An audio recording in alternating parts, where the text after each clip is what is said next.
कुंज बिहारी।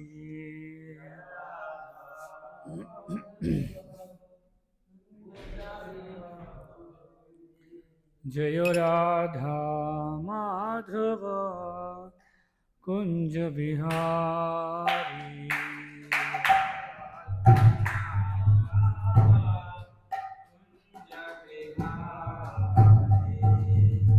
गोपी जना वल्लभा गिरिवरधारी।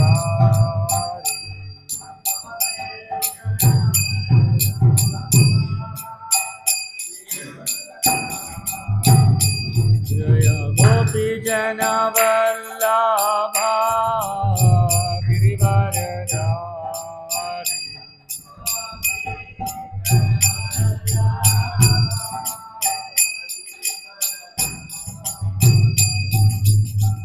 यशोदानन्दना व्रज जनरञ्जना।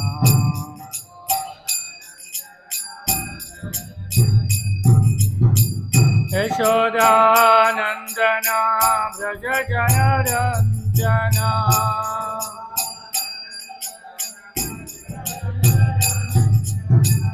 यामुनतीरावनचारि।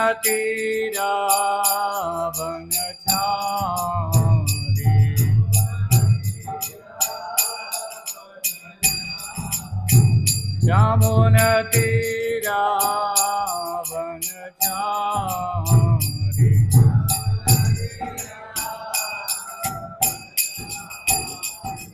जय राधा माधवा कुंज बिहारी।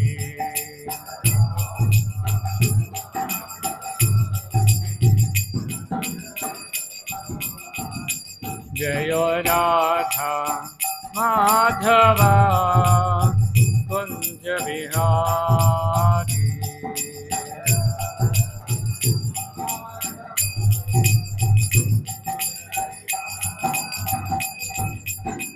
गोपी जना वल्लभा गिरिवरधारी।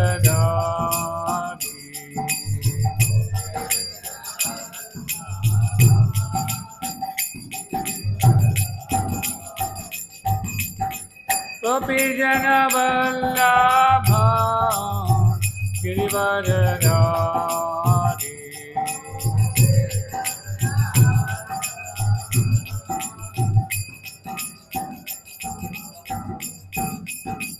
यशोधानन्दना व्रज जनरञ्जना।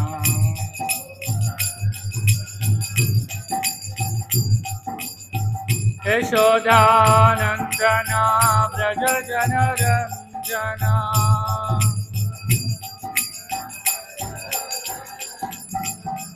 यामुनतीरावनचारि।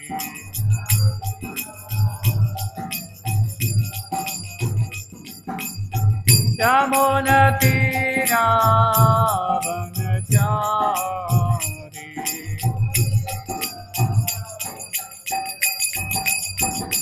जय राधा माधवा कुंज बिहारी।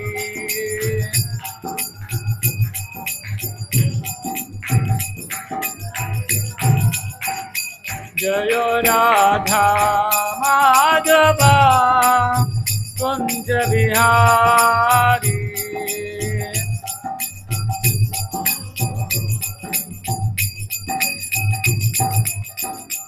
हरे कृष्णा कृष्ण कृष्ण हरे हरे। हरे राम राम राम हरे हरे।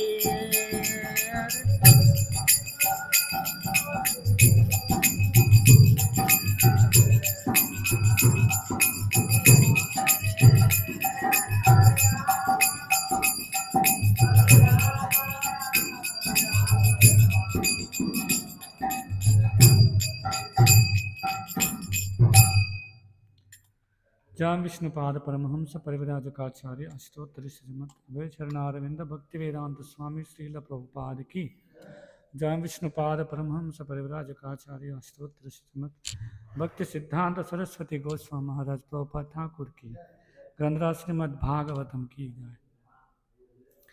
ओम नमो भगवते वासुदेवाय।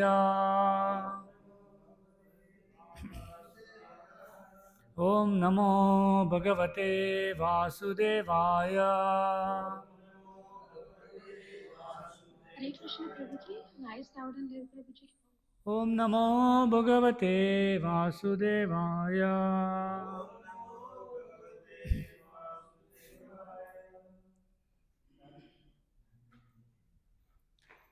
ఇట్లానే ఉంది. హరే కృష్ణ వినిపిస్తుందమ్మా?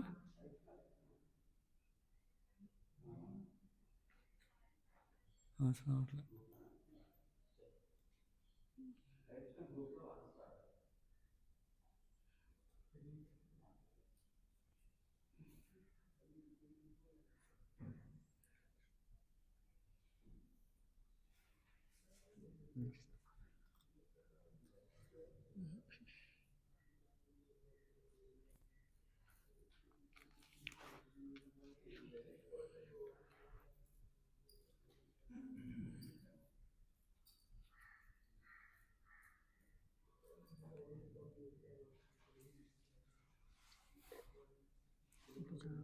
హరే కృష్ణ హరే కృష్ణ హరే కృష్ణ కృష్ణ కృష్ణ హరే హరే హరే రామ రామ రామ హరే హరే. హరే కృష్ణ కృష్ణ కృష్ణ హరే హరే హరే రామ రామ రామ హరే హరే.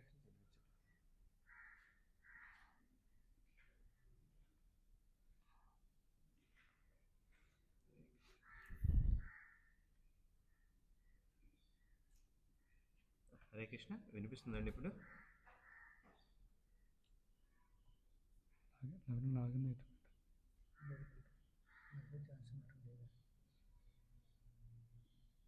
ఏదైనా పెట్టాలా?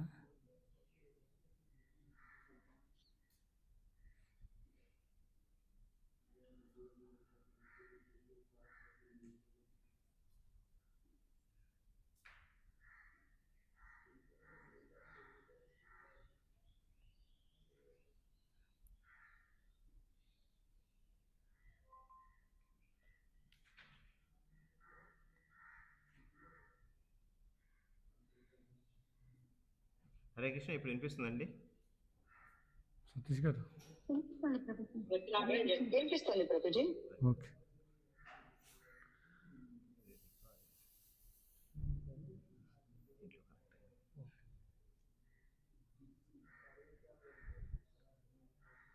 దంశ పెట్టరాదు.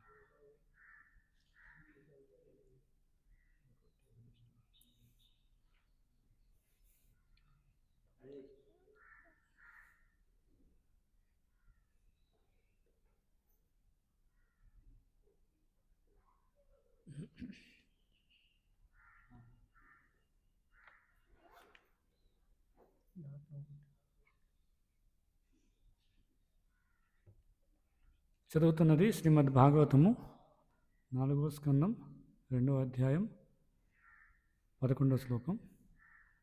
పదవిచ్ఛేదనము.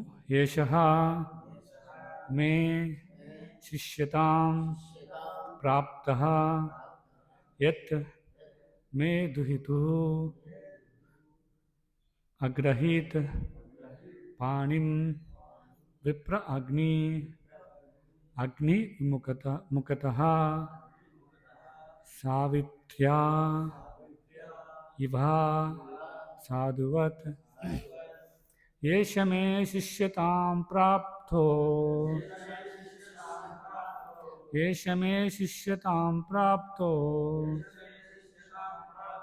యన్మే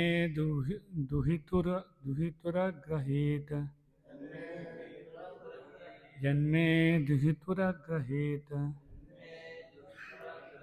ప్రాణిం విప్రాగ్నిముఖతః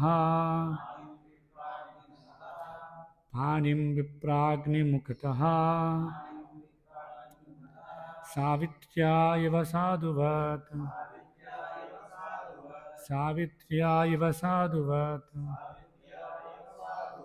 एष मे शिष्यतां प्राप्तो यन्मे दुहितुरग्रहीत प्राणिन् विप्राग्निमुखतः सावित्र्या इव साधुवत्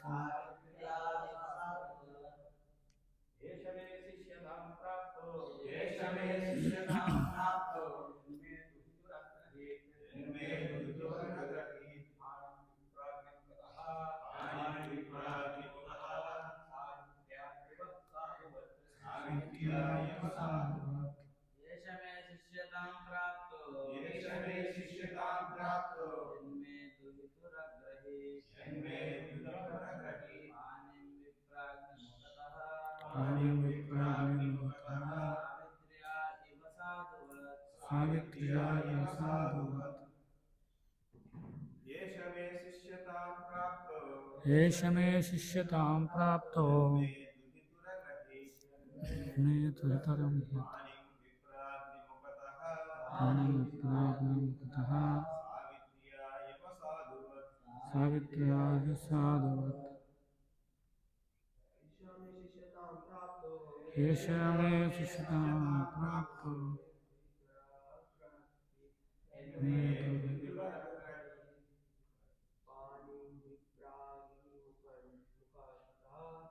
प्राणविप्राग्निमुखतः सावित्र्या इव साधुवत् एष मे शिष्यतां प्राप्तो यन्मे दुहितरं गृहीत प्राणिं विप्राग्निमुखतः सावित्र्या इव साधुवत् ఆన్లైన్లో చదువుతారండి. हरे कृष्ण प्रभु जी. హరే కృష్ణ. दंडवत प्रणाम प्रभु जी. ప్రణామం. येष मे शिष्यतां प्राप्तो एष मे शिष्यतां प्राप्तो यन्मे दुहितुरा गृहीत पाणिं विप्राग्निमुखतः सावित्र्या इव साधुवत्. धन्यवाद प्रभु जी. हरे कृष्ण. हरे कृष्ण प्रभु. हरे कृष्ण. एषा मे शिष्यतां प्राप्तो यन्मे दुहितर गृहीत पाणिं विप्राग्निमुखतः सावित्र्या इव साधुवत्. हरे कृष्ण. హరే కృష్ణ. ప్రతిపదార్థములు. ఏష ఇతడు అనగా శివుడు, మే నా యొక్క శిష్యతాం ఆధీనత్వమును ప్రాప్త అంగీకరించెను, పాణిం హస్తమును, విప్ర అగ్ని బ్రాహ్మణులు మరియు అగ్ని, ముఖతః సమక్షమున, సావిత్ర్య గాయత్రి ఇవ వలె, సాధువత్ సాధు పురుషుడు. తాత్పర్యము మరియు భాష్యము ఇచ్చినటువంటి వారు అభయచరణారవింద భక్తి వేదాంత స్వామి శ్రీల ప్రభుపాద. అగ్ని మరియు బ్రాహ్మణుల సమక్షమున నా తనయును వివాహమాడి నా ఆధీనతను ఇతడు ఇదివరకే అంగీకరించి ఉన్నాడు. సాధువు వలె నటించి ఇతడు గాయత్రితో సమానముగు నా కుమార్తెను పరిణయమాడినాడు. భాష్యము. శివుడు సాధు పురుషుని వలె నటించినాడని దక్షుడు పలికిన దాని భావమేమనగా, అల్లుని స్థానమును గ్రహించినప్పటికీ శివుడు మామగారైన దక్షుని ఎడ గౌరవమును చూపలేదు. ఆ కారణమును అతడు కపటి అని దక్షుడు భావించును. ఓమజ్ఞానతిమిరాంధస్య జ్ఞానాంజలిశలాకయ చక్షుర్మిలితం येन తస్మై శ్రీగురవే నమః. వందేహం శ్రీగురో శ్రీయుతాపదకమలం శ్రీగురున్ వైష్ణవాం చ శ్రీరూపం సాగరజాతం సహగణ రఘునాథాన్వితం తం సజీవం సాద్వైతం సావధూతం పరిజనసహితం కృష్ణ చైతన్యదేవం శ్రీ రాధాకృష్ణపాదాన్ సహగణ లలితా శ్రీ విశాఖాన్వితాం చ. నమో ఓం విష్ణుపాదాయ కృష్ణ ప్రేష్టాయ భూతలే శ్రీమతే భక్తి వికాస స్వామీతి నామనే. నమో ఓం విష్ణుపాదాయ కృష్ణ ప్రేష్టాయ భూతలే శ్రీమతే భక్తి వేదాంత స్వామీతి నామనే. నమస్తే సారస్వతే దేవే గౌరవాణి ప్రచారిణి నిర్విశేష శూన్యవాది పాశ్చాత్య దేశతారిణి. జై శ్రీకృష్ణ చైతన్య ప్రభు నిత్యానంద శ్రీ అద్వైత గదాధర శ్రీవాసాది గౌర భక్త బృంద. హరే కృష్ణ కృష్ణ కృష్ణ హరే హరే, హరే రామ రామ రామ హరే హరే. 4వ స్కందం 2వ అధ్యాయం 11వ శ్లోకం చర్చిస్తున్నాం. దీని పూర్వ వృత్తాంతం చూసినట్లయితే ఎప్పుడైతే ప్రజాపతులు యజ్ఞం చేయడానికి తలపించారో ఆ సమయంలో అందరూ అక్కడికి ఆహ్వానించబడ్డారు. దేవతలు ప్రజాపతులు అందరూ కూడా. ఆ సమయంలో దక్ష ప్రజాపతి కూడా అక్కడికి వస్తారనమాట. అప్పటికే దేవతలందరూ ఉంటారు, బ్రహ్మ శివుడు అందరూ కూడా అక్కడ ఆసీనులై ఉంటారు. ఎప్పుడైతే దక్ష ప్రజాపతి వచ్చారో ఆయన సూర్య తేజం అంత కాంతితో ఆయన రావడంతో అక్కడ అంతా కూడా చాలా కాంతివంతంగా అయిపోయింది ఆ సభ అంతా కూడా. ఆయన యొక్క దేహ కాంతి ఏదైతే ఉందో దాంతో మిగతా వాళ్ళందరూ కూడా చిన్నగా అయిపోయారట. ముందు శ్లోకాలు చెప్తున్నారు. అప్పుడు ఎప్పుడైతే దక్షుడు వచ్చాడో అప్పుడు దేవతలందరూ కూడా లేచి నించున్నారు. ఒక ఇద్దరు మాత్రం లేవలేదు. ఎవరు అంటే బ్రహ్మ మరియు శివుడు. ఎప్పుడైతే దక్షుడు సభలోకి వస్తాడో ఆ సమయంలో బ్రహ్మదేవుడు అతన్ని ఆహ్వానిస్తారు. దక్షుడు కూడా బ్రహ్మదేవుడికి నమస్కరించి ఆయనకి ఇవ్వబడినటువంటి ఏదైతే ఆసనం ఉందో దానిలో ఆసీనులు అవుతారనమాట. కానీ ఈ వృత్తాంతం చూసిన సమయంలో ఏమవుతుంది, ఒక పక్క శివుడు మాత్రం ఏ విధమైన మర్యాద ఇవ్వకపోవడం దక్షుడు చూసి ఆయనకి చాలా తీవ్రమైన కోపం వచ్చి ఆయన శివుడిని దూషించడం మొదలుపెట్టాడు అనమాట. ఆ దూషణలో భాగంగా మనం కొన్ని శ్లోకాల నుంచి 5-6 శ్లోకాల నుంచి అనుకుంటా చూస్తున్నాం. మనం దక్షుడు ఏ విధంగా శివుడిని దూషిస్తున్నాడనే విషయాన్ని మనం చూస్తున్నాం అన్నమాట. కాబట్టి ఇక్కడ చూసినట్లయితే ముఖ్యంగా ఈ శ్లోకంలో ఏం చెప్తున్నారు, ఏషమే శిష్యతాం ప్రాప్తో అంటే అతను ఆధీనత్వమని స్వీకరించాడని చెప్తున్నారు. అంటే వైదిక కట్టుబాటు ఎలా ఉంటుందంటే ఎప్పుడైతే తన కుమార్తెని ఒక వ్యక్తికి వివాహం చేశాడో అప్పటి నుంచి ఆ అల్లుడు ఎవరైతే ఉన్నారో మామగారికి సాధారణంగా గౌరవిస్తారు, ఒక తండ్రిలాగానే చూస్తారు. అది కట్టుబాటు అంటే అక్కడ ఒక పెద్దరికాన్ని అంగీకరించినట్లుగా మనం భావించవచ్చు. అది ఇక్కడ చూసినట్టు దక్షుడు ఏమనుకున్నాడు, ఎప్పుడైతే నా కుమార్తెని తనకి వివాహం చేశానో అప్పుడు నా ఆధీనత్వాన్ని అతను అంగీకరించినట్లే అని చెప్తున్నాడు. అందుకే చూడండి, అందుకే శిష్యతాం ప్రాప్తం అని చెప్తున్నాడు. కానీ ఇక్కడ ఏం చేస్తున్నట్టు ఇతను మాత్రం సాధువులా నటిస్తూ నా కుమార్తెను వివాహం చేసుకున్నాడు, కానీ ఇతను సాధువు కాదని చెప్తున్నారు. ఇది మనం చూసినట్లయితే ఇది చాలా గొప్ప సభ కదా. అంత గొప్ప సభలో శివుడు ఉన్నాడు, బ్రహ్మ ఉన్నారు, అందరూ ఉన్నారు. మనం పూర్వం శ్లోకంలో చూసినట్లయితే ఇక్కడ చెప్తున్నారు లోకపాలన అంటే వీళ్ళిద్దరూ కూడా ముఖ్యమైనటువంటి లోకపాలకులు అన్నమాట.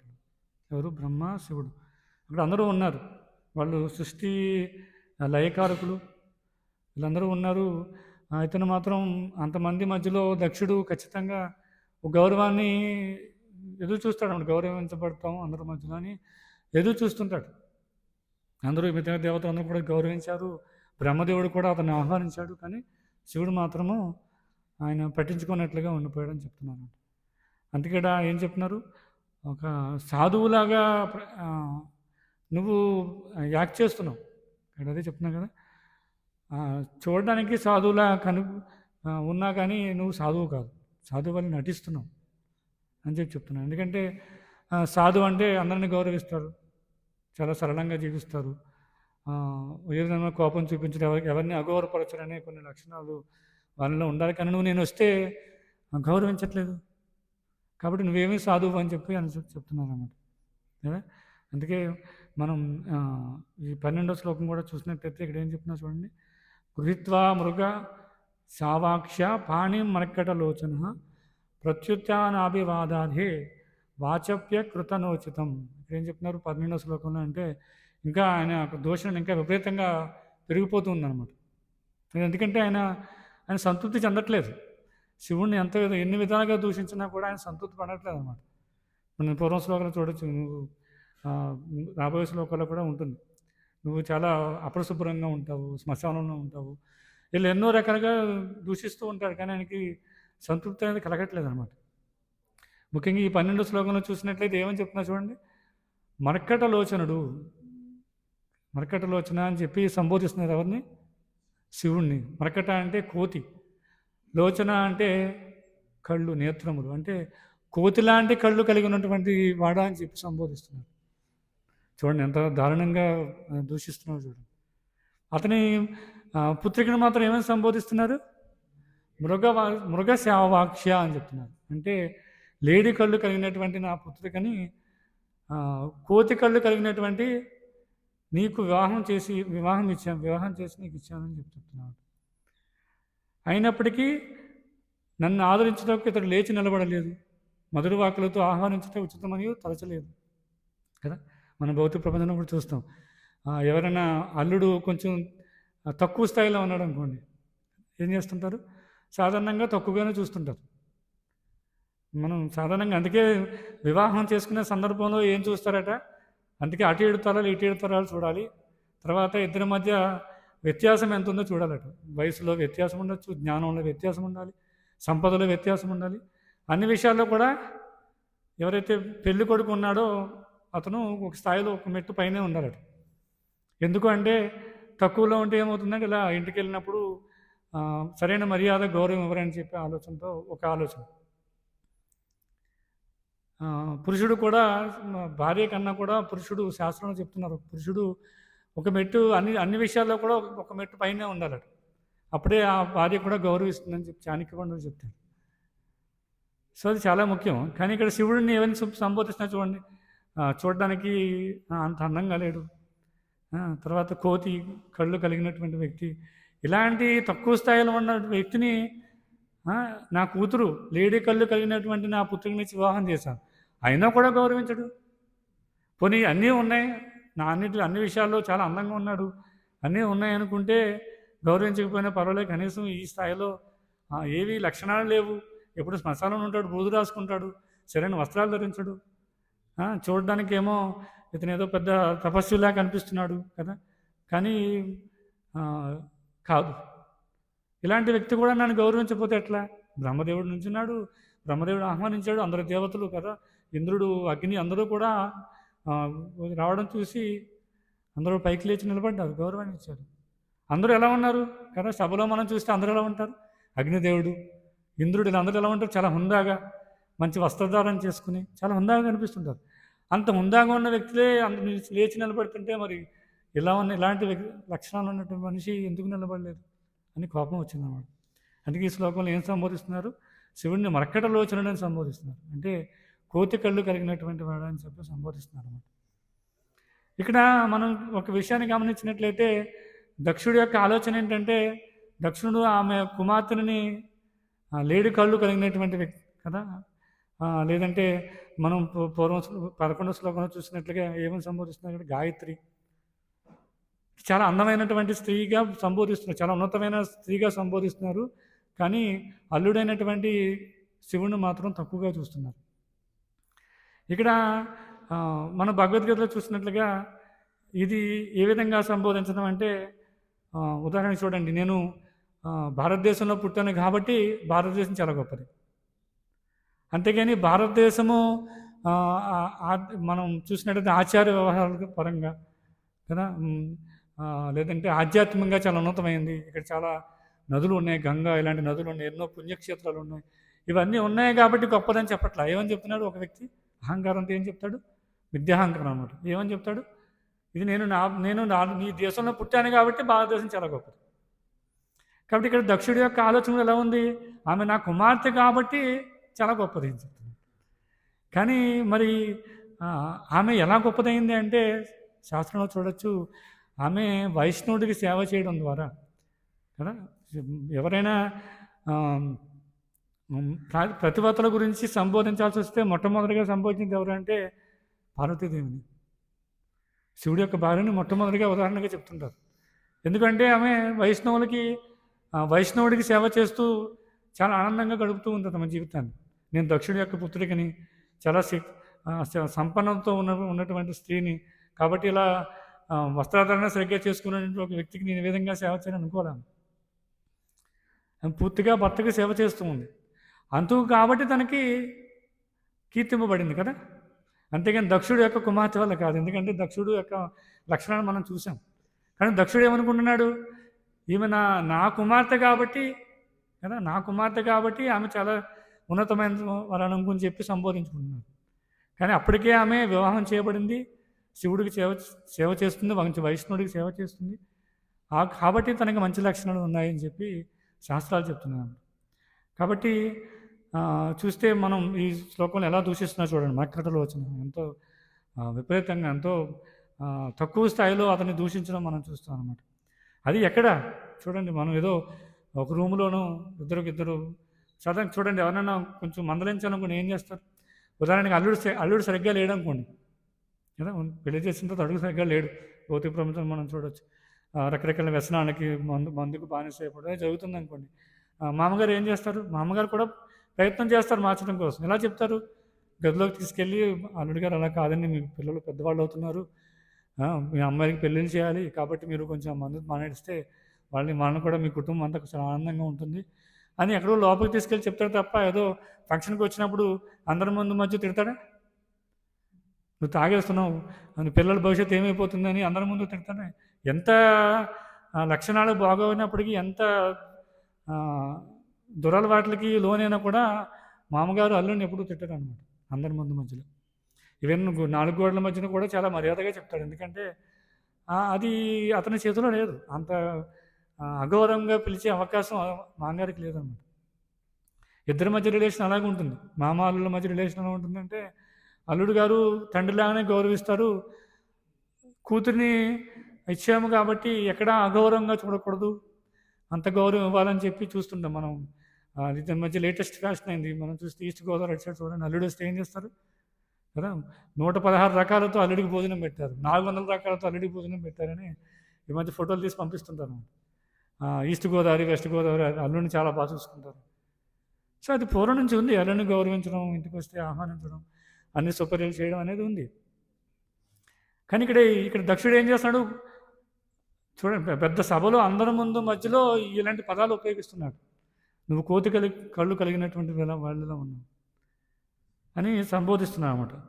అందుకే ఇది డైరెక్ట్గానే చెప్తున్నాడు, ఇవి ఇండైరెక్ట్గా పక్కకి తీసుకెళ్ళి చెప్పడము, లేదంటే పదాలు వేరే విధంగా మాట్లాడి, అంటే మా ఇండైరెక్ట్ స్పీచ్లో చెప్పట్లేదు అనమాట, డైరెక్ట్గానే అందరి ముందు కూడా దూషిస్తున్నాడు. అందుకే ఈ పదాలు ఉపయోగించడము, మాట్లాడడం అనేది చాలా చాలా ముఖ్యమైనటువంటి విషయం అన్నమాట. ముఖ్యంగా భక్తులు ఎవరైతే ఉన్నారో, లేదంటే ఎవరైతే భక్తులుగా వ్యవహరిస్తున్నారో వాళ్ళు చాలా చాలా ముఖ్యమైనటువంటి విషయం. అందుకే కృష్ణుడు భగవద్గీతలో 17వ అధ్యాయంలో చెప్తున్నాడు, ఒక వ్యక్తి ఏ విధంగా మాట్లాడాలి, ఏ విధంగా అతని యొక్క భాషను ఏ విధంగా ఉండాలనేది వివరిస్తున్నారు అన్నమాట.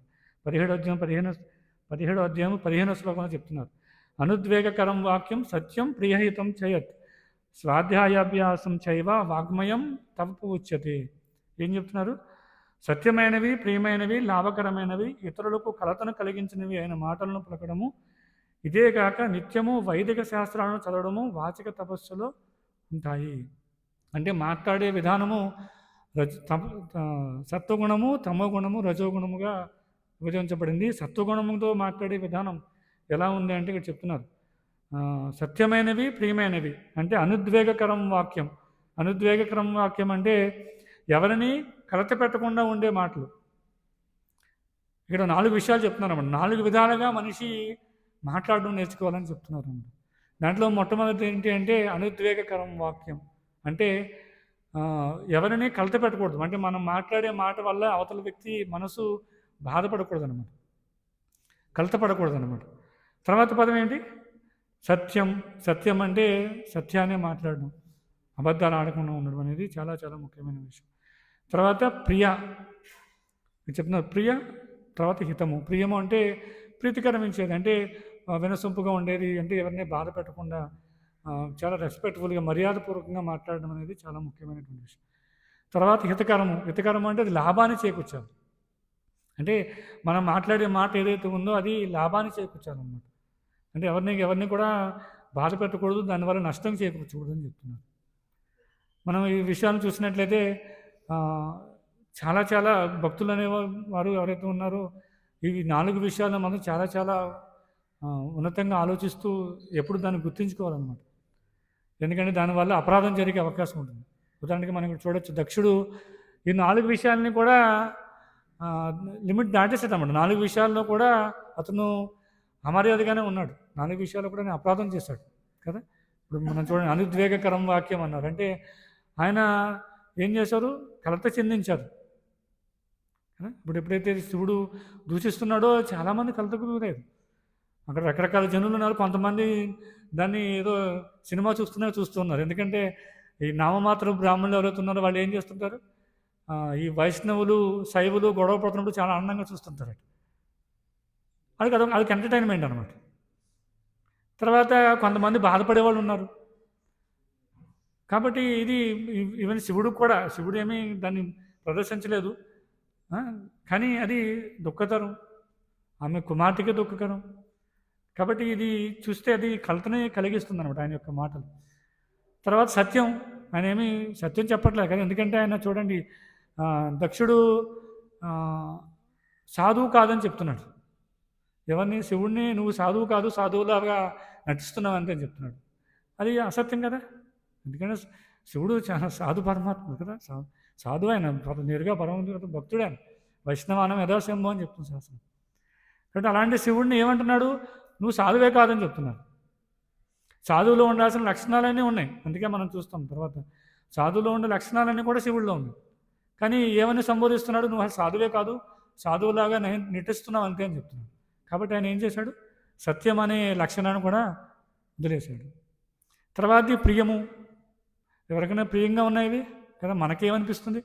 ఇదేంటి అంత గొప్ప శివుడిని, వైష్ణవాన్ని అదాశంభం అని చెప్తున్నా, అంత గొప్ప శివుడిని ఇలా దూషిస్తున్నాడేంటి? బాధగా ఉంటుంది ఎవరికైనా కూడా. తర్వాత హితకరము, అంటే లాభాన్ని చేకూర్చాలి. ఏమైనా లాభం చేకూర్చిందా? ఇప్పుడు దక్షుడు ఈ విధంగా దూషించడం, ఇలాంటి పదాలు ఉపయోగించడం వల్ల ఏమైనా లాభం వచ్చిందా అంటే లేదు, నష్టం వస్తుంది ఇంకా. ఎందుకంటే చూడొచ్చు, అక్కడ ఉన్నటువంటి రకరకాల జనులు అందరూ కూడా ఉద్వేగానికి లోనయ్యారు. తర్వాత పార్వతీ శివపార్వతుల మధ్య కొంచెం డిస్కషన్ జరుగుతున్న తర్వాత ఇద్దరు కూడా కొంచెం మనస్పర్ధకు గురవుతారు. మరీ ముఖ్యంగా మనం చూసినట్టయితే నందికి చాలా కోపం వస్తుంది. శివుడు ఏం పట్టించుకోడు, ఎందుకంటే ఆయన తెలుసు కదా, ఆయన సాధు పురుషుడు, ఆయన ఏమి ఎవరు దూషించినా కూడా ఆయన పట్టించుకోడు. కానీ ఆయన యొక్క భక్తుడైనటువంటి నంది, ఆయన యొక్క సేవకుడైనటువంటి నంది మాత్రం కోపం వస్తుంది. ఇదేంటి శివుడిని ఎంతలాగా దూషిస్తున్నా కూడా ఎవరు పట్టించుకోరు. ఎంతమంది బ్రాహ్మణులు ఉన్నారు, ఎంతమంది దేవతలు ఉన్నారు, ఎంతమంది ఉన్నా కూడా ఎవరు పట్టించుకోరు, ఎవరు మాట్లాడలేదు తిరిగి అని ఏం చేస్తాడు? నంది కోపం వచ్చి శపిస్తాడు. ఇవన్నీ ఎందుకు జరిగినాయి అంటే దక్షుడు ఈ హితకరము అనే లక్షణం ఏదైతే ఉందో దాన్ని వదిలేయడం వల్ల జరిగిందనమాట. కాబట్టి చాలా చాలా ముఖ్యం అనమాట. ఎవరైనా మాట్లాడాలి అనుకున్నప్పుడు ఈ 4 లక్షణాలు ఏవైతే ఉన్నాయో 4 విషయాలను ఖచ్చితంగా దృష్టిలో పెట్టుకుని మాట్లాడాలన్నమాట. అంటే నోటికి ఏదో వస్తే అది ఆలోచించకుండా వెంటనే ఇప్పుడు చూడండి, ఇతనేమో ఆలోచించలే, శివుడు మాత్రం ఆలోచిస్తున్నాడు. ఆయన ఏమి వెంటనే రియాక్ట్ కాలేదు కదా. ఇంత దూషిస్తున్నాడు, వెంటనే కోపంతో లేచిపోయాడా అంటే లేదు, ఆలోచిస్తున్నాడు. కాబట్టి ఒక వ్యక్తితో మాట్లాడాలి, ఏదైనా మనస్పర్ధలు వచ్చినాయి, లేదా కోపం వచ్చింది, ఎదురు దూషించుకుంటున్నారు, ఇలాంటి సందర్భంలో ఏదైనా మాట అనాలి అంటే ఖచ్చితంగా కూడా ఒక సెకండ్ ఆలోచించాలన్నమాట. వెంటనే మనసులోంచి ఆలోచన వచ్చింది కాబట్టి నోట్లోంచి అనేస్తుంటే ఏమవుతుందంటే ఇలాగే వస్తాయి కదా. పక్క వాళ్ళు బాధపడుతుంటారు, దానివల్ల నష్టం వచ్చే అవకాశం ఉంది కదా. మనం చూడొచ్చు, ఒక చిన్న శాస్త్రంలో మహాభారతంలో చూస్తే చిన్న చిన్న పదాలు ఉపయోగించడం వల్ల ఎన్నో యుద్ధాలు జరిగినాయి. ఆలోచించాలి. అప్పుడు ఉదాహరణకి కురుక్షేత్ర రణంగా చూసినట్లయితే చాలామంది వెళ్ళి ప్రయత్నం చేస్తారు, ఆ ఐదుగురి రాజ్యాలు ఇస్తే ప్రశాంతంగా పరిపాలించుకుంటారు, ఉదయమని చెప్పి. కానీ ఆయన ఆలోచించలేదు. ఏమంటాడు ధృతరాష్ట్రుడు? కుదరదు. వెంటనే సమాధానం, కృష్ణుడు వెళ్ళాడు, విదురుడు వెళ్ళాడు, అందరూ వెళ్తారు, ఎవరికి కూడా సమాధానం చెప్తారు, కుదరదు నేనేమన్నా కదా. వెంట్రుకు మన పట్టి అంత ప్రైస్ కూడా వాళ్ళకి ఇవ్వదలుచుకోవాలి. ఇదేంటి గొప్ప గొప్ప వాళ్ళందరూ వస్తున్నారు, కృష్ణుడే నేరుగా వచ్చి చెప్పాడు, కొంచెం ఆలోచిద్దాం, అందరినీ కూర్చోబెడదాం, 9 పుత్రుల్ని కూర్చోబెడదాం, కొంచెం డిస్కస్ చేద్దాం, ఆలోచించి చెప్దాం అని ఆలోచన లేదు. వెంటనే కుదరదు, నా పుత్రులకే రాజ్యం కావాలి. యుద్ధం జరిగింది. కాబట్టి ఏదైనా మాట చెప్పాలి అని అనుకున్నప్పుడు ఖచ్చితంగా అది 1కి 2 సార్లు ఆలోచించుకోవాలన్నమాట. థింక్ ట్వైస్ అంటారు. అందుకే ఏదైనా మాట్లాడుకున్నప్పుడు 2 సార్లు ఆలోచించాలి, వెంటనే చెప్పకూడదని చెప్తుంటారు. సాధారణ కట్టుబడి అందరికీ తెలిసింది, ఏమి ఏదో తత్వత ఏదో వేదాల్లోకి వెళ్ళి ఉపనిషత్తులు అంతా తిరిగాల్సిన అవసరం లేదు. అందరూ సాధారణ వ్యక్తులు కూడా తెలిసిన విషయమే. కానీ ఏమవుతుంది? కామ ఏష క్రోధ ఏష రజోగుణ సముద్భవ. ఎప్పుడైతే కామం కోరిక నెరవేరదో రజోగుణం వస్తుంది, కోపం వస్తుంది కదా. క్రోధాద్భవిత సమ్మోహ మనం చూస్తాం భగవద్గీతలో. కాబట్టి ఆ కోరిక నెరవేరకపోతే ఇంకా ఆలోచన శక్తి పోతుందన్నమాట. ఆలోచించాలి, కొంచెం ఆలోచించి మాట్లాడాలి, క్రోధాన్ని ఆలోచించి చూపించాలి, ఇంకేదో మర్చిపోతారంత. కాబట్టి చాలా చాలా ముఖ్యమైనటువంటి విషయాలు అన్నమాట. ఇంకొక మరీ ముఖ్యమైన విషయం ఏంటంటే ఈ శ్లోకం ద్వారా మనం 2 విషయాలు అర్థం చేసుకోవచ్చు. ఒకటి ఏంటంటే ఇక్కడ శివుడు వైష్ణవ అపరాధం చేస్తున్నాడు కదా. శివుడు నేరుగా వైష్ణవ అపరాధం చేస్తున్నాడు. ఆయన ఏమీ ఆలోచించట్లేదు. ఎందుకంటే శివుడికి ఎక్కడా చిన్న మచ్చ కూడా లేదు. కానీ అలాంటి మచ్చలేని శివుడిలో కూడా ఆయన మచ్చను చూడడం కోసం ప్రయత్నం చేస్తున్నాడు. కనపడకపోయినా కూడా ఆయన ఏదో దూషించడం మొదలుపెట్టాడు. మనం చూడొచ్చు చైతన్య చరితామృతంలో చూసినట్లయితే రామచంద్రపురి తర్వాత ఈశ్వరపురి ఇద్దరు కూడా మాధవేంద్రపురి యొక్క శిష్యులు. మన ఈశ్వరపురి గురించి తెలుసు అందరికీ. ఈశ్వరపురి చాలా ప్రయత్నం చేస్తారు మాధవేంద్రపురి దగ్గర దీక్ష తీసుకోవడం కోసం. కానీ ఆయన మలాన్ని రోజు శుభ్రం చేయడం ఎంత మనం చదివాం. అంత గొప్ప శిష్యులు అన్నమాట. కానీ ఒక పక్కన రామచంద్రపురి మాత్రం ఏం చేశారు? అందరిలో తప్పులు వెతకడం మొదలుపెట్టారు, అపరాధం చేయడం మొదలుపెట్టారు. వచ్చినందుని దూషించడము, గురువుకి సరెండర్ అవ్వకుండా ఉండడం, గురువుల్లో లోపాలు చూడడం మాధవేంద్రపురిలో. అలా ఏ స్థాయికి వెళ్ళిపోయిందంటే చైతన్య మహాప్రభులో కూడా లోపాలు చూడడం ప్రయత్నం చేశాడు. ఆయన ఎప్పుడు అదే చూస్తూ ఉండేవాడు. ఏదో చైతన్య మహాప్రభులో ఏమైనా లోపం కనిపిస్తుందేమో అని ప్రయత్నం చేస్తూ ఉంటాడు. చివరికి ఏ లోపం కనిపించకపోతే ఏం చేస్తాడు? ఆయన ఒక చీమలు రావడం చూస్తాడు. చైతన్య మహాప్రభు ప్రసాదం తీసుకున్నటువంటి ప్రదేశం నుంచి చీమలు బయటికి రావడం చూస్తాడు. చూసి ఏమంటాడు? అదుగు చూడు, చైతన్య మహాప్రభు స్వీట్స్ ఎక్కువ తింటున్నారు, ఈ మధుర పదార్థాలు ఎక్కువ తినడం వల్ల చీమలు చుట్టూ చేరుతున్నాయి కదా. ఒక సన్యాసి ఈ మధుర పదార్థాలు ఎక్కువ తినడం వల్ల ఏ విధంగా ఇంద్రియాన్ని నియంత్రించుకోగలుగుతాడు, అతను ఏ విధమైన సన్యాసి అని చెప్పి దూషించడం మొదలుపెట్టాడు. అంటే చైతన్య మహాప్రభులో ఏం లోపం లేదు, కానీ ఇతరుల లోపం ఉంది కదా. ఇతరుల లోపం ఉంది. అందుకే సామెత ఉంటుందన్నమాట, అందరిలో లోపాలు వెతుకుతూ ఉంటే చివరికి మనలో లోపాలు కనిపిస్తుంటాయండి. మనలో ఎన్నో లోపాలు కనిపిస్తుంటాయండి. అందుకే ఇక్కడ రామచంద్రపురి ఏం చేశారు? వెతుకుతున్నారు, కనిపించలేదు. కానీ చీమను చూసి చైతన్య మహాప్రభువు మధుర పదార్థాలు ఎక్కువ తీసుకుంటున్నారు కాబట్టి ఆయనలో లోపం వెతికారు. కాబట్టి ఇక్కడ ఈ దక్షుడు కూడా ఏం చేస్తున్నాడు? చిన్న మచ్చ కూడా లేనటువంటి శివుడిలో లోపాలు వెతకడం కోసం ప్రయత్నం చేస్తున్నాడు. అందుకే ఆయన రూప లక్షణాలు ఏవైతే ఉన్నాయో వాటిని సాకుగా చూపిస్తూ దూషిస్తున్నాడు అన్నమాట. ఆయనకి వేరే చెడు లక్షణాలు ఏమీ లేవు. ఏం చూస్తాడు కదా, మామూలుగా ఒక భౌతిక ప్రపంచంలో మనం చూడొచ్చు. ఒక వ్యక్తి అన్ని లక్షణాలు బాగున్నాయి అనుకోండి, నల్లగా ఉన్నాడు అనుకోండి, దాన్నే చూపిస్తుంటారు కదా.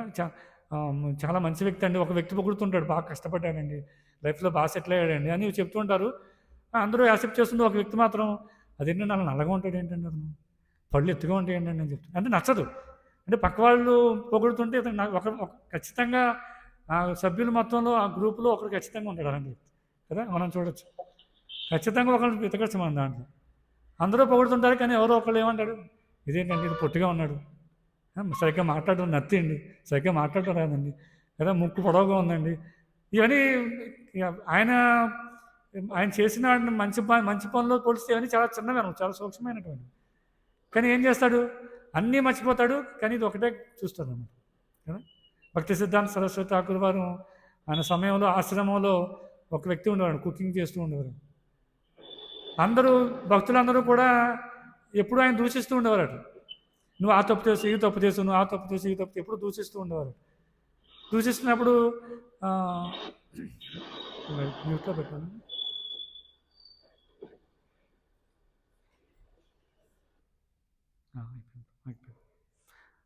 సో అలా దూషిస్తున్నప్పుడు ఆయనకి కొంచెం కోపం, బాధ కలిగి ఆశ్రమం నుంచి బయటకు వెళ్ళిపోతారు. వెళ్ళిపోయిన తర్వాత అందరూ మాట్లాడుకుంటారు అన్నమాట. మాట్లాడుకుని పోనే వదిలిపోయింది, వెళ్ళిపోయాడు, ఇలాంటి వ్యక్తి వెళ్ళిపోవడం మంచిదని అందరూ ఆనందంతో చర్చించుకుంటూ ఉన్నారు. ఆ సమయంలో భక్తి సిద్ధాంత సరస్వతి ఠాకూర్ వారు వస్తారు. ఆయన వచ్చి ఏంటి మాట్లాడుకుంటారంటే, ఇలా వ్యక్తి వెళ్ళిపోయారు కదా, ఆయన వెళ్ళిపోవడం మంచిదే ఏంటంటే, ఆ తప్పు చేసేవారు, ఇలా ఉండేవారు, అలా ఉండేవారు, ఎన్నో ఆయనలో ఉన్నటువంటి చెడు లక్షణాలు ఎన్నో చెప్తూ ఉండేవారు అన్నమాట. అప్పుడు భక్తి సిద్ధాంత సరస్వతి ఠాకూర్ ఎలా ఉంటారంటే, అదేంటి ఆయన చాలా మంచిగా ధోతి కట్టుకునేవారు, ఆయన వస్త్రాధారణ చాలా బాగుండేది అని చెప్పి కీర్తించేవారు. చూడండి, అంటే ఒక సాధువులు, ఒక భగవంతు యొక్క భక్తులు ఏం చూస్తారంటే, ఆయనలో ఉన్నటువంటి పక్క వ్యక్తిలో ఉన్నటువంటి చెడు విషయాల గురించి పట్టించుకోరు అనమాట. మంచి విషయాలు ఏవైతే ఉన్నాయో వాటినే చూస్తూ ఉంటారు. అది భక్తుల యొక్క మంచి లక్షణం. కానీ వాళ్ళు ప్రచారంలో భాగంగా శిష్యులను ఉద్ధరించడం కోసం కొన్ని విషయాలు గమనించి వాళ్ళని చెబుతూ ఉండొచ్చు, నీలో ఈ లోపం ఉంది, అది ఉండదు అని చెప్పి. కానీ అది ఇష్టం ఉండదు వాళ్ళకి. అలా లోపాలు వెతకడం అంటే వాళ్ళకి ఇష్టం ఉండదు. కానీ ఈ కృష్ణ చైతన్యంలో పెంపొందించుకోవడంలో భాగంగా వాళ్ళు ఆ తప్పులు వెతుకుతూ వాళ్ళని సరిదిద్దడం కోసం ప్రయత్నం చేస్తారు తప్ప వాళ్ళకేమీ అది వాళ్ళ యొక్క లక్షణం కాదనమాట. వాళ్ళ యొక్క లక్షణాన్ని ప్రదర్శిస్తూ వాళ్ళని దూషించడం అలా అనేది ఉండదన్నమాట. మహాత్ములు అందుకే తప్పులు చేయరు. వాళ్ళ శిష్యులు శ్రేయస్సు కోసం మాత్రమే అలా వ్యవహరిస్తూ ఉంటారు అన్నమాట. కాబట్టి మొదటి విషయం ఏంటంటే ఇక్కడ దక్షుడు ఏం చేస్తున్నాడు? వైష్ణవాపరాధం చేస్తున్నాడు. చాలా చాలా ప్రమాదకరమైనటువంటి అన్నమాట. ఇంకొక పక్క మనం చూసినట్లయితే శివుడు ఏం చేస్తున్నాడు? ఎంత దూషిస్తున్నా కూడా చాలా ప్రశాంతంగా ఉన్నాడు అన్నమాట. ఏమీ రియాక్ట్ అవ్వట్లేదు, ఏమీ ఉద్వేగానికి లోను కావట్లేదు, చాలా ప్రశాంతంగా ఉన్నాడు. చైతన్య మహాప్రభు చెప్పినట్లుగా తృణాదపి సునీచేన తరోరివా సహిష్ణున అమానీనా మానిదేన కీర్తనీయ సదాహరి. చైతన్య మహాప్రభు చెప్పినట్లుగా వృక్షం కన్నా చాలా సహనంగా, గడ్డిపోచ కన్నా ఓర్పుగా ఉండరు. కానీ ఎవరైనా అవమానించినా కూడా చాలా సహనంగా ఉంటూ, ఎవరో గౌరవించకపోయినా, ఆ విధమైన లక్షణాలు ఇక్కడ శివుడిలో కనిపిస్తున్నాయి. మరి దక్షుడేమో నువ్వు సాధువు కాదని చెప్తున్నాడు. చూడండి ఎంత వైవిధ్యం కనిపిస్తుంది, ఏంటో చూడండి ఎంత వ్యత్యాసం కనిపిస్తుంది. శివుడు చాలా ప్రశాంతంగా ఉన్నాడు, ఏమీ మాట్లాడట్లేదు, అంతా ఏమంటున్నా కూడా చాలా ప్రశాంతంగా ఉంటున్నాడు. ఎందుకంటే శివుడి లక్షణం అదే, ఆయన యొక్క సాధువు. ఆయన ఎప్పుడు ఆయన ప్రశాంతంగా ఉండడం అనేది ఆయనకి ఇష్టం అనమాట. ఎందుకంటే ఆయన అంటే మనం విష్ణు సహస్రం చూడచ్చు, శ్రీరామ రామ రామేతి రమే రమే మనోరమే సహస్రనామ తత్తుల్యం రామనామ వరాణమే అని చెప్తున్నాడు. అంటే ఎప్పుడు ఏం చేస్తాడు శివుడు అంటే రామ రామ అని చెప్పిస్తూ చాలా ఆనందంగా పొందుతూ ఉన్నాడు. కానీ ఆ సమయంలో కూడా అదే పని చేస్తూ ఉంటాడు. ఎందుకంటే భక్తులు ఎప్పుడు ఏం చేస్తారు? భగవంతుడి యొక్క సంతృప్తి కోసం భగవంతుడి యొక్క నామాన్ని జపిస్తూ ఉంటారు. కాబట్టి శివుడు ఆ సమయంలో కూడా ఏం జరుగుతున్నా కూడా ఆయన పని అయింది, లోపల ఆనందాన్ని రమింపజేస్తూ ఉన్నాడు. ఎప్పుడు ఆయన కొంచెం కూడా ఎప్పుడు పక్కకి వెళ్ళడం అనేది లేదనమాట. అందుకే చూడండి, అందుకే చాలామంది శివుడిని ఆరాధిస్తుంటారు, ఆయన కోరికలు బాగా తిరుగుతుంటారు, అన్నీ ఇచ్చేస్తుంటాడు ఆయన విరుగా. ఏమీ తేడా చూడు, లక్షణాలు ఎలా ఉన్నాడు, అర్హత ఉందా లేదా, ఇవన్నీ చూడడం అనమాట. ఎందుకు అంటే ఆయనకి సమయం లేదు ఇవి వ్యక్తి గురించి ఆలోచించే సమయం. ఎందుకంటే ఆయన వైరాగ్యమూర్తి. ఆయన ఏమి ఈయనకి ఇస్తే నాకున్నది పోతుందేమో కదా, ఈయనకి ఇస్తే సరిగ్గా ఉపయోగించుకుంటాడో లేదో, లేదా నా పేరు పోతుందేమో. అందుకే చూడండి, మరి ఎంతోమంది అసురుడికి వరాలు ఇచ్చారు, ఆయన వల్ల ఏమైంది? శివుడికి పేరు పోయింది. శివుడికి ఏం గొప్ప పేరు రాలేదు. అందరూ ఇదేంటి, ఈయనకి శివుడు ఎలా వరం ఇచ్చాడు, శివుడికి తెలియదా అని అనుకుంటారు దేవతలందరూ కదా. బ్రహ్మదేవుడు, శివుడు, హిరణ్యకశిపుడు, హిరణ్యాక్షుడు, ఇలా ఎంతోమంది అసురుడికి వరాలు ఇస్తున్నప్పుడు అందరూ అనుకుంటారు ఇదేంటి, మీరు ఎందుకు వరం ఇచ్చారు, ఇలాంటి వాళ్ళకి వరం ఎందుకు ఇచ్చారని చెప్పి తిట్టుకుంటూ ఉంటారు అన్నమాట. కానీ అది కూడా లెక్క చేయట్లేదు శివుడు. ఏమైనా పర్లేదు, నాకు ఏం కావాలి, నాకు ఈ సమయంలో నేను భగవంతుడి యొక్క నామాన్ని కీర్తిస్తూ ఉండాలి, ఆ విధంగా నేను ఆనందాన్ని పొందుతూ ఉండాలి. కాబట్టి నీకు ఇది కావాలో తీసుకో, నీకు ఇది కావాలో తీసుకో, ఇది కావాలో తీసుకో, ఏమి వ్యత్యాసం చూడట్లేదు అన్నమాట ఎవరిలో కూడా. నిజంగా ఆయనకి అర్హత ఉందా లేదని కూడా చూడట్లేదు అన్నమాట. అలాంటి వ్యక్తిని దక్షుడు దూషిస్తూ ఉన్నాడు అన్నమాట. కానీ శివుడు మాత్రం ఏ విధంగా కూడా కొంచెం కూడా ఆయన ఉద్వేగానికి లోను కాదని చెప్తున్నారు. కాబట్టి భక్తుల్లో ఉన్నటువంటి ఎవరైతే సాధకులు ఉన్నారో మనందరం కూడా మనలో ఉండవలసిన ముఖ్యమైనటువంటి లక్షణాలు ఏంటంటే, ఒకటి వైష్ణవాపరాధం కదా. వైష్ణవాపరాధం చైతన్య చరిత్రలో చూడొచ్చు, అది మొదటి ఏనుగుతో పోల్చారన్నమాట కదా. ఏమంటారు, మర్చిపోయాను.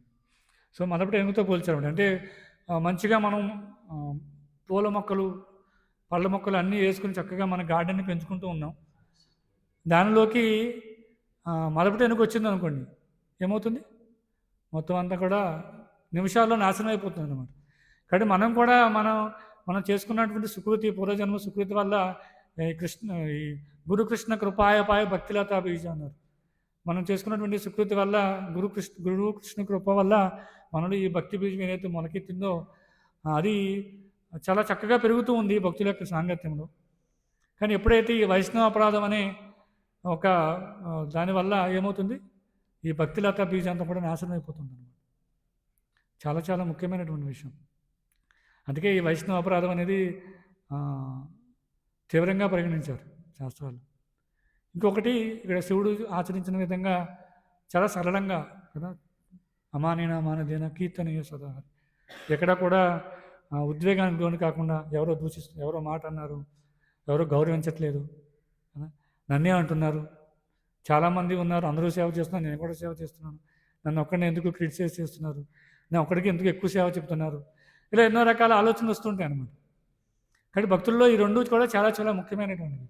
ఎప్పుడైతే ముఖ్యంగా ఎప్పుడైతే చైతన్య మహాప్రభు చెప్పిన విధానం ఏదైతే ఇది ఉందో అది గుర్తించకపోతే ఏమవుతుందంటే ఇది మొదలవుతుంది, ఏది వైష్ణవ అపరాధం మొదలవుతుంది. అందుకే మనం రోజు చదువుతాం అన్నమాట శిక్షాష్టకం. మనం ఎందుకు చదువుతాం? ఇదే కారణం ఏంటంటే మనం రోజు గుర్తించుకోవాలన్నమాట. చదివేసి అయిపోయింది శిక్షాష్టకం చేయని చెప్పేస్తే సరిపోదు అన్నమాట. ఎందుకు చదువుతుంటే అది గుర్తించుకోవాలి. ఎందుకంటే ఈ వినయము ఈ లక్షణాలు మనం మర్చిపోతున్నాం అనుకోండి. సాధారణంగా జీవి యొక్క లక్షణం మర్చిపోయినప్పుడు ఏమవుతుందంటే వైష్ణవ అపరాధం మొదలవుతుంది కదా. మన యొక్క సాధిస్థితి, నేను బద్ధస్థితిలో ఉన్నాను, నేను గురువుకి సరెండర్ అయి ఉన్నాను, నేను ఇలా చైతన్య మహాప్రభు చెప్పినట్లుగా ఈ లక్షణాలను పెంపొందించుకోవాలనే ఆలోచన లేదనుకోండి, ఏమవుతుంది అప్పటి నుంచి మొదలవుతుంది అన్నమాట. ఇదేంటి నాకు చెప్పారు, అప్పుడు ఏమవుతుంది ఒక్కొక్కరిని దూషించడం మొదలు పెడతారు. ఆశ్రమంలో ఉన్న ఒక్కొక్కళ్ళ వైపు చూస్తుంటారు, ఇదిగో ఆయన చేయలేదు నాకు చెప్తున్నారు, ఈయనేమో ఆరోగ్యం బాగా పడుకుంటే ఆయన ఏమంటారు నాకు మాత్రం సర్వీస్ చెప్తున్నారు, ఒకటి ముందుకు వస్తుంటాయి అన్నమాట. కారణం ఏంటంటే ఇదే విషయం, చైతన్య మహాప్రభు చెప్పిన విషయం మర్చిపోతున్నాము. అలా మర్చిపోకుండా ఉండాలంటే కావాల్సిన విషయం ఏంటి అంటే ఇక్కడ శివుడు చేసినట్లుగా ఎప్పుడు రామనామాన్ని జపిస్తూ ఉండాలి. ఎప్పుడు భగవంతుడి యొక్క నామాన్ని జపిస్తూ ఉంటే ఏమవుతుంది, ఈ లక్షణాలు పెంపొందుతూ ఉంటాయి అన్నమాట. సాధారణంగా అనుకుంటే సరిపోదు కదా. చైతన్య మహాప్రభు చెప్తున్నారు కాబట్టి మనం ఎప్పుడు ఆ శ్లోకాన్ని గుర్తుంచుకోవాలి, లక్షణాలు పెంపొందాలంటే పెంపొందదు, ప్రయత్నం చేయాలి, సాధన చేయాలి. ఆ సాధనే ముఖ్యంగా ఇచ్చినటువంటి సాధన ఏంటంటే హరినామ సంకీర్తనం. ఎవరైతే హరే కృష్ణ మంత్రాన్ని చాలా నియమబద్ధంగా చాలా స్పష్టంగా ఎవరైతే కీర్తిస్తారో వాళ్ళు ఈ లక్షణాలు పెంపొందుతూ ఉంటాయి అన్నమాట. ఆ లక్షణాలు పెంపొందినప్పుడు ఏమవుతుంది, ఇక్కడ శివుడు ఎలా కూర్చున్నాడు చూడండి, చాలా ప్రశాంత చిత్తంతో కూర్చున్నాడు. నాకేం సంబంధం ఏంటి, అంత దూషిస్తున్నా కూడా నాకేం సంబంధం లేదు. అది ఎవరికి సాధ్యమవుతుంది? ఎవరికి సాధ్యం కాదు. సాధు మహాత్ముడికి మాత్రమే సాధ్యమవుతుంది, ఇంకెవరికి సాధ్యం కాదు కదా. చాలామందికి కోపం వస్తుంది, ఏదో స్థాయిలో కోపం వస్తుంది కదా. ఎవరినన్నా బహిరంగంగా వీడు చూడు కోతుకోళ్ళు వేసుకున్నాడు అని చెప్పాను అనుకో కదా. ఇప్పుడు ఆదివారం మందిరానికి వచ్చారు అందరూ, క్లాస్ జరుగుతుంది, క్లాస్ మధ్యలో ఎవరినో లేచి ఒక అతను చూపించి వీడు చూడండి కోతుకోళ్ళు వేసుకుని వచ్చాడు ఎవడో అన్నాం అనుకో, ఏమవుతుంది కదా, పెద్ద గొడవ అయిపోతుంది. శివుడు చూడండి అలా కూర్చున్నాడు అంతే, ఏమో మాట్లాడుతుంది. కారణం ఏంటంటే ఆయన వైష్ణవానాం యథాశంభు, వైష్ణవులులో ఉండాల్సిన లక్షణాలన్నీ కూడా సంపూర్ణంగా కలిగినటువంటి, అలాంటి సంపూర్ణ లక్షణాలు కలిగినటువంటి శివుణ్ణి ఇక్కడ దక్షుడు దూషిస్తూ ఉన్నాడు కదా. అయినా కూడా ఆయనేమి కొంచెం కూడా ఆయన ఉద్వేగానికి లోను కావట్లేదు అన్నమాట. చాలా చాలా కష్టం అది, చాలా కష్టం. ఎందుకంటే మనం సేవ చేస్తున్నంతసేపు, మనం కృష్ణ చైతన్యంలో సేవ చేస్తున్నంతసేపు కొంచెం సంవత్సరాలు గడిచి కొద్ది ఖచ్చితంగా ఎంతో కొంత అహంకారం పెరుగుతూ ఉంటుంది. ఎందుకంటే ఎక్స్పీరియన్స్, సీనియర్ అనే ఆలోచన వస్తూ ఉంటుంది. ఆ సీనియర్ ఆలోచన ఎప్పుడైతే పెరుగుతూ ఉంటుందో ఈ భక్తిలతా బీజం అనేది తగ్గుతూ ఉంటుంది అన్నమాట. ఈ ఆలోచన పెరుగుతున్నప్పుడు ఏమంటారు, ఎవరైనా వచ్చారు అనుకోండి, ఇదేంటి నన్ను అంటావా, నేను 10 సంవత్సరాల నుంచి ఆశ్రమంలో ఉన్నాను, 10 సంవత్సరాల నుంచి నేను సాధన చేస్తున్నాను, నన్ను అంటావా అని చెప్పి ఆలోచన వస్తుంది కదా. కానీ ఈ 10 సంవత్సరాలు 12 సంవత్సరాలు పెరుగుతున్నంతసేపు ఏమవ్వాలంటే ఈ లక్షణాలు పెరుగుతూ ఉండాలి, నేను సీనియర్ అనే భావం తగ్గుతూ ఉండాలన్నమాట. చాలా చాలా ముఖ్యమైనటువంటిది. అందుకే ఈ భక్తిలతా బీజం పెరగాలి అంటే అపరాధాలనేవి తీసేస్తూ ఉంటే ఇది ఏమవుతుంది, ఈ బీజం పెరుగుతూ కృష్ణ ప్రేమని పెంపొందించుకునే స్థాయికి వెళ్తుంది అన్నమాట కదా. ఈ లత ఎక్కడికి వెళ్తుంది, అలా అల్లుకుంటూ అన్ని లోకాలు, స్వర్గలోకము, తపోలోకము, పితృలోకము, అన్ని లోకాలు దాటుకుంటూ ఈ భక్తిలతా బీజ గోలోక బృందావనానికి వెళ్తుంది. ఆ భక్తిలతా బీజ గోలోక బృందావనం వెళ్ళే వరకు కూడా ప్రయత్నం చేస్తూనే ఉండాలి. ఈలోపు ఎక్కడ ప్రయత్నం ఆగినా, ఎప్పుడు వైష్ణవ దూషణ చేసినా కదా, వైష్ణవ అపరాధం చేసినా అది అక్కడితో ఆగిపోతుంది అన్నమాట కదా. మనం విత్తనం నాటి మొక్క రావాలంటే ఏం చేయాలి, ఫ్రై చేయకూడదు కదా, వెంటనే పతనం మొదలవుతుంది అన్నమాట. చాలా చాలా ముఖ్యమైనటువంటి విషయం.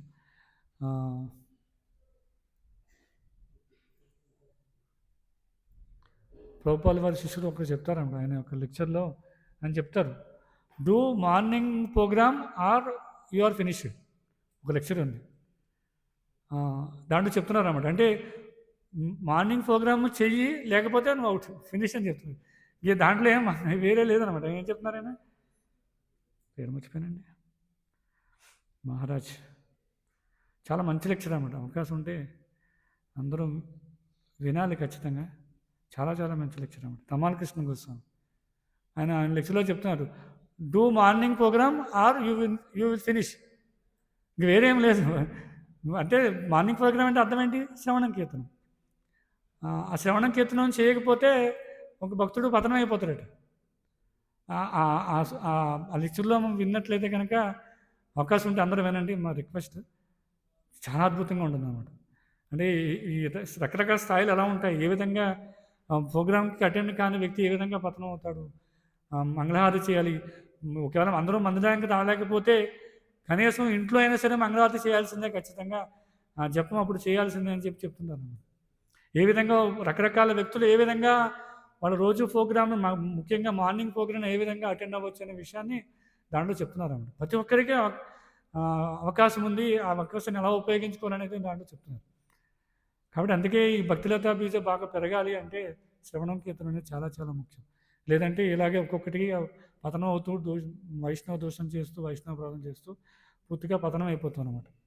అందుకే మనం ఈ శ్లోకం ద్వారా, ముఖ్యంగా 11వ శ్లోకం ద్వారా మనం ఏమి తెలుసుకోవచ్చు అంటే 2 విషయాలు ఏంటంటే, ఒకటి వైష్ణవాపరాధం చేయకూడదు, ఇంకొకటి చాలా సరళంగా చాలా ఓర్పుతో భక్తి సేవలో సాధన చేస్తూ ఉంటే ఈ 2 ఉన్నట్లయితే కనుక ఇంకేమి లక్షణాలు అవసరంలా కదా. మనమేమి శాస్త్రాలు కూర్చుని పఠించి కదా అన్ని శ్లోకాలు వచ్చేయాలి, అనర్గళంగా శ్లోకాలు చెప్పాలి, అనర్గళంగా 2-3 గంటలు మాట్లాడాలి కదా, బ్రాహ్మణ దీక్ష తీసుకోవాలి, ఆంగ దీక్ష తీసుకోవాలి, ఇవేం అవసరం లేవండి. ఇవన్నీ కూడా ఆటోమేటిక్గా వస్తుంటాయి, సాధారణంగానే వస్తుంటాయి అన్నమాట. ఇది అప్రయత్నంగానే వస్తుంటాయి. కానీ కావాల్సిన ముఖ్యమైన విషయాలు 2 ఏంటంటే వైష్ణవాపరాధం చేయకుండా ఉండడం, ఇంకోటి చాలా సరళంగా భక్తులకు మర్యాదిస్తూ ఈ భక్తుల్లో సాధన చేస్తూ ఉంటే కనుక మనం పరిపూర్ణత సాధించే స్థాయికి వెళ్తాం అన్నమాట.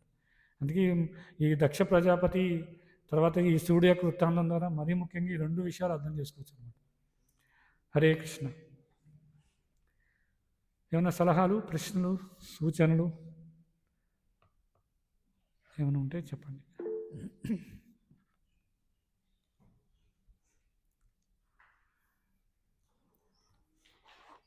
Hare Krishna Prabhu Pranam. Hare Krishna ప్రణామం. Prabhu, in text 11, it is said, he has married my daughter who is equal to Gayatri. So can we know who is Gayatri here? అర్థమైంది. ఇక్కడ గాయత్రి అంటే ఒక మీనింగ్లో లక్ష్మీదేవి అని చెప్తుంటారు. సో ఈ పరిస్థితుల్లో ఏంటంటే ఆమె లక్ష్మీదేవి కన్నా ఉన్నతమైన లక్షణాలు కలిగి ఉన్నాయని చెప్తారన్నమాట.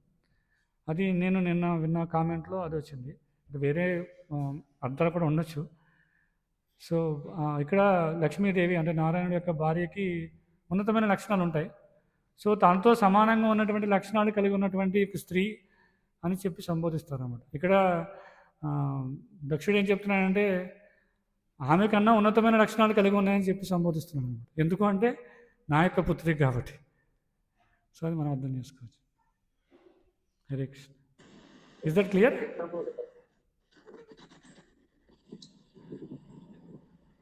హరే కృష్ణ. శ్యామానంద ప్రభు. ప్రభు మన ఇప్పుడు సాధనలో భాగంగా మనము వేరే వాళ్ళు ఏదైనా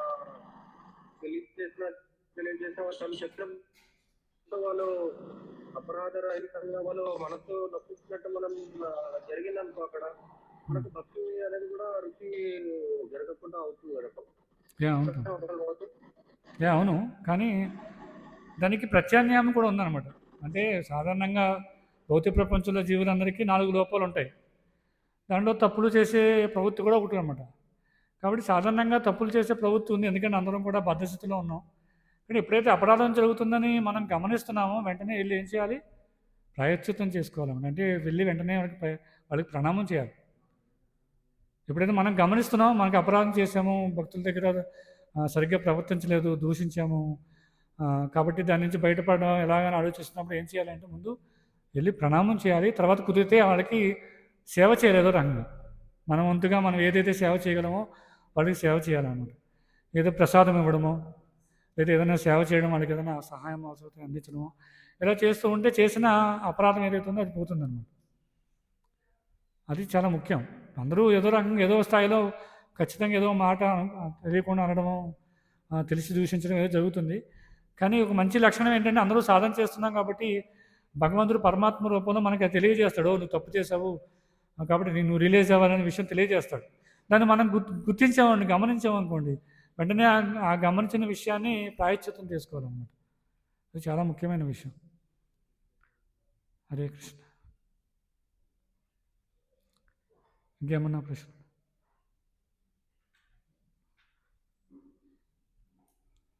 హరే కృష్ణ. ఇంకేమైనా ప్రశ్నలు ఉన్నాయి ఎవరికైనా? గ్రంథరాజ్ శ్రీమద్ భాగవతం की जय, जगद्गुरु श्रील प्रभुपाद की जय। वाञ्छाकल्पतरुभ्यश्च कृपा सिन्धुभ्येव च पतितानां पावनेभ्यो वैष्णवेभ्यो नमो नमः।